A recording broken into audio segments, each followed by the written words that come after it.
I have been warning you for a while now that we're going to get attacked and that bad things are going to happen to us, especially with the targeting of churches in the United States. And now we have more information. Well, maybe. Christopher Wray, the director of the FBI, just spoke to sheriffs from around the United States at the Sheriff's Association's National Conference in Washington, D.C. There are about 3,500 sheriffs in America, and a majority of them go to this conference in D.C., and it was just last week. Now, what the FBI director said and didn't say speaks volumes, and we should all be worried. Now, I'm not trying to implant fear on everybody, but we need to look at what's being said so we can prepare for what's going on in our immediate future. Now, if you love Jesus and you feel the need to take care of your church and your neighbors, you're in the right place. Go ahead and hit subscribe, leave a comment. Do me a favor, if you like what is being said in this video, share it to your friends. Social media tends to not share YouTube videos. So if you can text it to your friends, send it out to them, email it to them, the link, and let them know.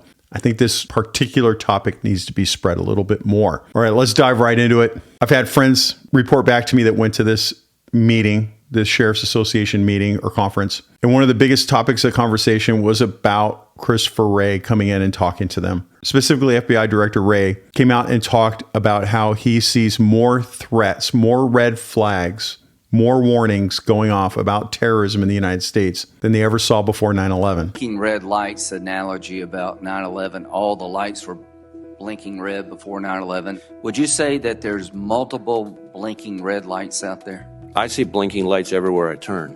When they come out and say this, it's because they're trying to protect themselves. They've been giving warnings nonstop. But here's the rub for me. Their Joint Terrorism Task Force, which includes local law enforcement and the federal government, they have come out and said repeatedly over the last year that Middle Eastern extremism is not the problem, that the problem is right-wing conspiracy to overthrow the United States. And that's what they're focusing on. And they are giving local law enforcement no information about what they have. If they have all these red flags going off, that means they have intel.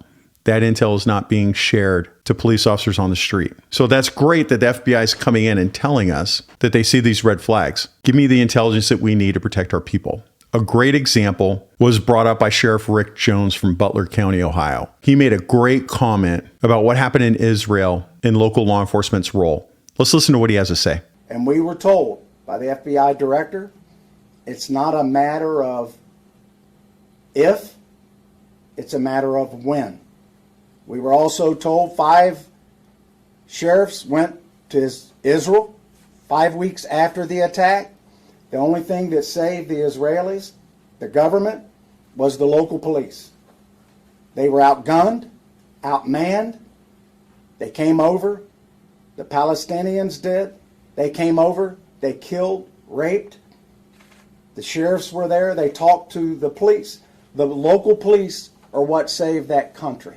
You can't just call, even in Israel, you can't just call the military up and they're going to be there, okay? He is absolutely spot on. Now, this Sheriff's Association meeting, that is the chance for you to talk to all the sheriffs in the United States. There's only 3,500 or so. The president was nowhere to be seen. In fact, the president was nowhere to be seen at the International Association of Chiefs of Police Conference, which is the conference where all the nation's police chiefs go to. So his chance to talk to law enforcement never happened because he didn't come talk to us. And that's not the first time. Now, I want to share with you what the FBI put out in a press release. He put out the the title of it, Director Wray meets with sheriffs to discuss partnerships, progress, and challenges. And they have this great press release that says a lot, but doesn't really say anything. It talks about talking about terrorism. It talks about open borders and how we need to try and do more to protect our citizens. But it doesn't discuss it's very broad. It doesn't say anything. And of course, they talked about police violence and talked about how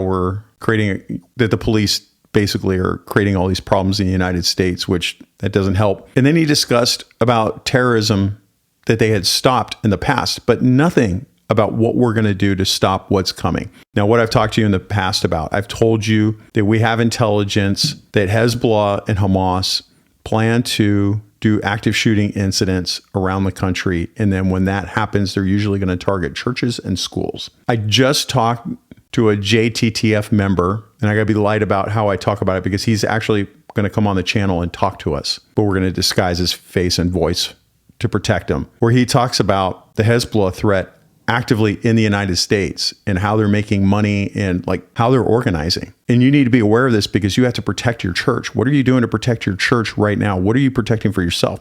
Director Wray also talked about upcoming cyber attacks, that there are going to be cyber attacks in the United States that are going to grind us to a halt. I don't think it would be as severe as an EMP, but I think it could be. And I think it's very important for you to prepare for that, not just in your household, but in your church too. So in your household, make sure that you have weeks worth of water, if not months. Make sure that you have a couple of months worth of food for every family member in your house. And most importantly, remember to have a little bit of food for charity for those people that didn't prepare. It's easy to say that you don't care about those people, but you'll care about it when they're at your front door and they keep coming and they keep coming. It is the right thing to do for your church. Each week I put out the crime bulletin where I talk about all the crime at churches over the past week. And there's always a shooting, there's always embezzlement, and there's always a criminal trying to hide out inside of the church. When that cyber attack happens, that Christopher Wray, the director of the FBI, said is going to happen, which we know that's going to happen anyways, people are going to come to your church, which we want them to. We want people to come to our church, but what do you have to offer? Do you have extra food for people? Do you have extra water for people?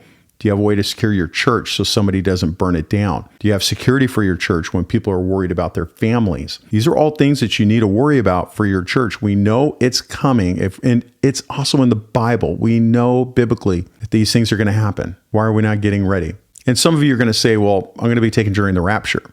We hope that happens because remember, there's a bunch of interpretations when it comes to Revelation. But if you are taken in the rapture first, wouldn't you want to leave behind a place for the non-believers to now come to worship so they can come to Christ? Just some things to think about. I'm worried because I see all these government officials giving us warnings and they usually never do because they only usually do that when they want to cover their butts because they realize they can't stop it. I'm also worried that they're acknowledging that something's going to happen, but they're not giving information to the cops on the street. Keep staying tuned to this channel. I know this is a short video, just putting out a little bit of information, but that little bit of information helps every single time. The most important thing to remember out of all of this is to remember your ABCs. Always be caring.